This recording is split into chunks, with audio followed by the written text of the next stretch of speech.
I know, I haven't uploaded in 4 whole months, but that doesn't mean that I haven't paid attention to everything happening in gaming since December. From Astrobot winning Game of the Year to the newest game release, First Berserker Kazan.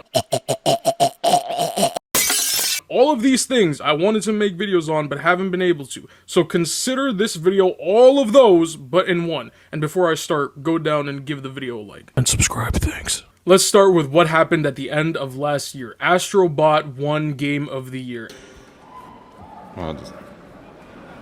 Astrobot! And I was so disappointed. Like, how could they choose this fat little robot over the badass monkey that killed literal giants? But you know, I guess Astro is okay. It definitely was a better pick than the Elden Ring DLC, which, I mean, how the hell did they even decide Elden Ring's DLC could be allowed to compete for Game of the Year? It's not a game. And I did see people argue about it having so much content that it's basically its own separate game, but no, it's a DLC! But I'm not gonna go and get heated and start arguing about something from the past. Astrobot won Game of the Year, and after it did, I realized that I never really played any of the newer games last year besides a couple of the later ones. Last year was when I started to expand my horizons and play more than just online multiplayer games, so I ended up playing older ones for the most part. Games like Ghost of Tsushima, Security Breach, and most importantly, High on Life, which is actually the first game I ever platinumed. But I'll talk about doing that later in the video. After realizing that I missed out on some really good games last year, I decided to buy and play through Astrobot. Now, I'm a person who grew up on platform games. My first ever game was Super Mario Bros. Wii. So for me, Astrobot was peak. And I can understand why it won Game of the Year, but I still think Wukong deserved it more. Oh my god, who the hell cares? Astrobot still did make me feel nostalgic though, and after playing through the entire game, I decided to get the platinum on it too. This wasn't the first though. Like I said before, High on Life was the first game I ended up platinuming. This game was hilariously fun.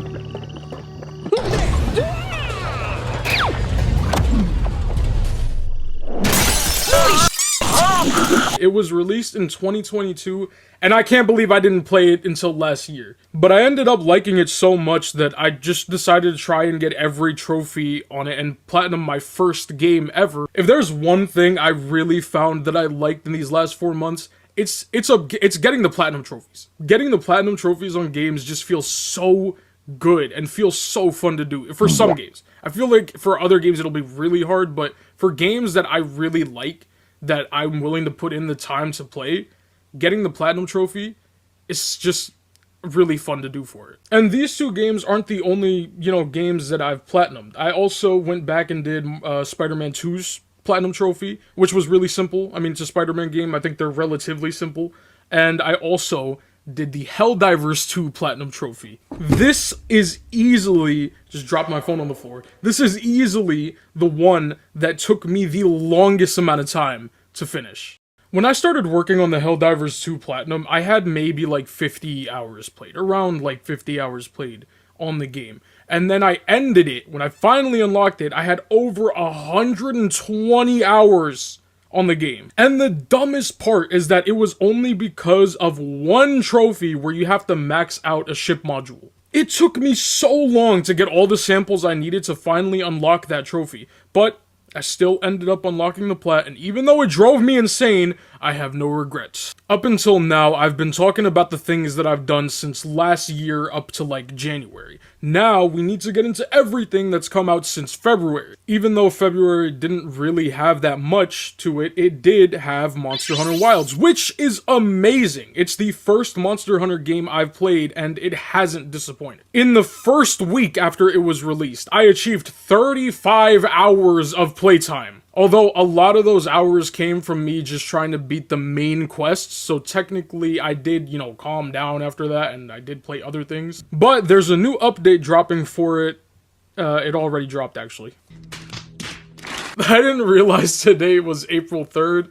Actually, I think that means it's been 5 months since I uploaded, but you know what? That's fine. And Monster Hunter Wilds came out at a really good time, because in my opinion, March didn't really have a lot going on for it in the first couple weeks. It was more towards the end that a lot of good stuff started to come out. And when I say a lot of good stuff, I mean only one game that I really cared about, and that was the first Berserker Kazan. Kazan is a Souls-ish, I think. I don't really want to get into that discussion. I don't know what is and isn't Souls and not Souls, but Kazan is cool though. I like the way the combat was done and how, parry reliant they made it, because parrying is sometimes overlooked in different Souls or non-Souls or whatever the hell you want to classify Kazan as.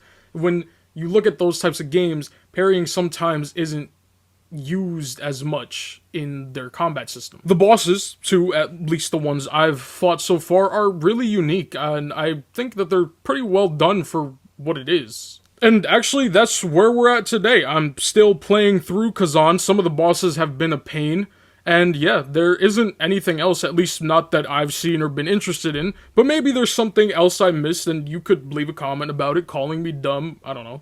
Anyways, sorry for taking 4 months to upload, but I will once again be trying to put out videos regularly, so subscribe for that, and drop a like, and leave a comment. I'll see you guys in the next one. Later.